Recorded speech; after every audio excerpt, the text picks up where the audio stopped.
और अगर उनकी संख्या 60,244 से ज्यादा हो सकती है तो किसी शिफ्ट को सरकार यदि ये बोले कि ये पहली शिफ्ट, इसका कोई साक्ष्य नहीं मिला, ये इसका कोई साक्ष्य नहीं मिल पा रहा है, एक ठोस साक्ष्य नहीं है, तो क्या सरकार इस बात की अनदेखी करेगी कि एक शिफ्ट में 60,244 से ज्यादा छात्र सफल हो जाएंगे?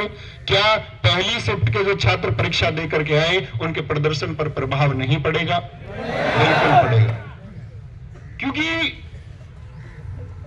क्या सरकार ऐसी कोई गारंटी दे सकती है कि पहली शिफ्ट के जो नॉर्मलाइजेशन होंगे उन बच्चों को इतने मार्क्स मिलेंगे कि सेकंड शिफ्ट में जो धांधली करके आए हैं उनके बराबर होंगे? नहीं दिया जा सकता। तो सूरज निकले या सूरज डूबे, सुबह हो या शाम, हमारी एक ही मांग, री एग्जाम।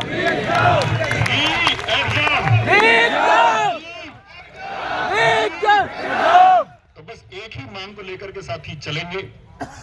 सारे अध्यापक वर्ग ने पहले बहुत सारे आंदोलन चले होंगे, बहुत सारे आंदोलनों में अध्यापक वर्ग एक साथ हुआ है।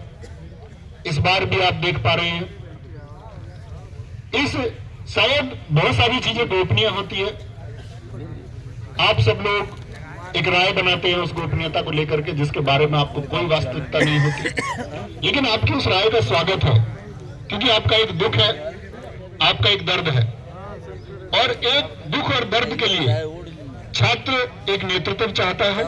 और इस पूरे अध्यापक वर्ग का मैं फिर से आभार करूंगा विवेक सर का। गुरुजी, उन्होंने अपनी जान जोखिम में रख के इस मांग को आपके लिए उठाया है।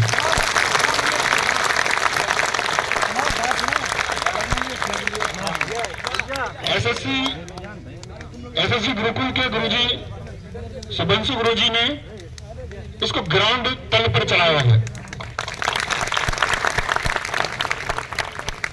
मारूफ सर सुपर क्लाइमैक्स एकेडमी इसके लिए जितने छात्रों को जोड़ने का प्रयास कर रहे हैं उनकी मेहनत आज आप लोग देखेंगे कि उनकी मेहनत से यहाँ कितने छात्र जुड़ते हैं। टारगेट विद आलोक। और अगर मैं बात करूं, ऐसे ना जाने कितने अध्यापक होंगे, क्योंकि ऑनलाइन कोचिंग में पढ़ा देते हैं, एक संख्या आ जाती है, बच्चों के अंदर एक विश्वास पैदा हो जाता है, ऑनलाइन लाखों बच्चे क्लास करने आ जाते हैं।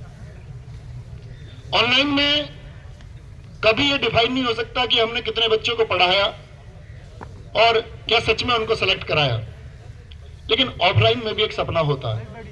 ऑफलाइन में यदि किसी के पास 50 बच्चे भी बैठे हुए हैं तो उसका भविष्य इस एक बात पर निर्भर करता है कि मैं कल अपनी कोचिंग से 2-4 बच्चे सेलेक्ट करवा पाया तो मेरे आगे के भविष्य के लिए मुझे बच्चे पढ़ाने के लिए मिलेंगे।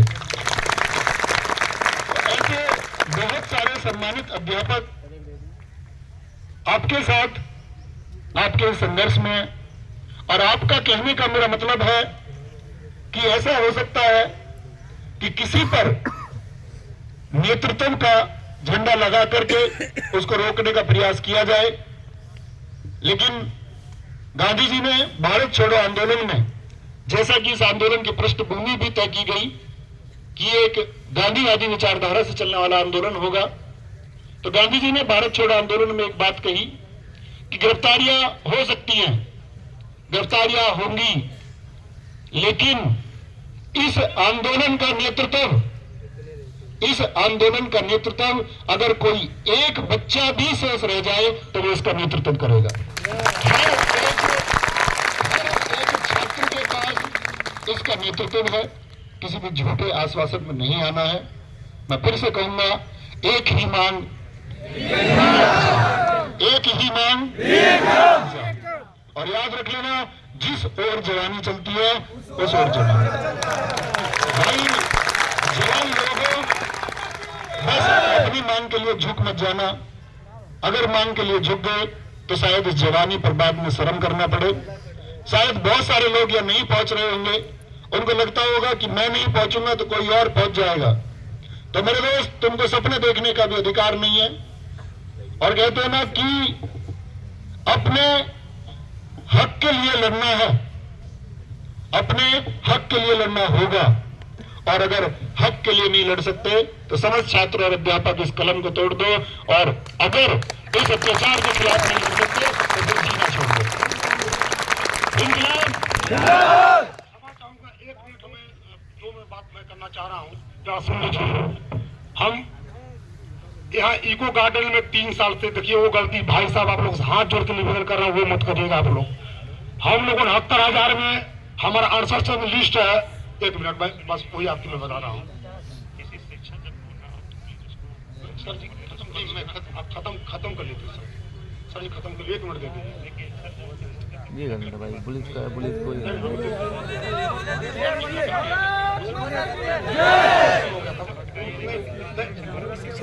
ये गलत है यार, वो पहले ये दूसरा का नहीं है। विवेक सर, इस बात पर हम लोगों को गौर करना है।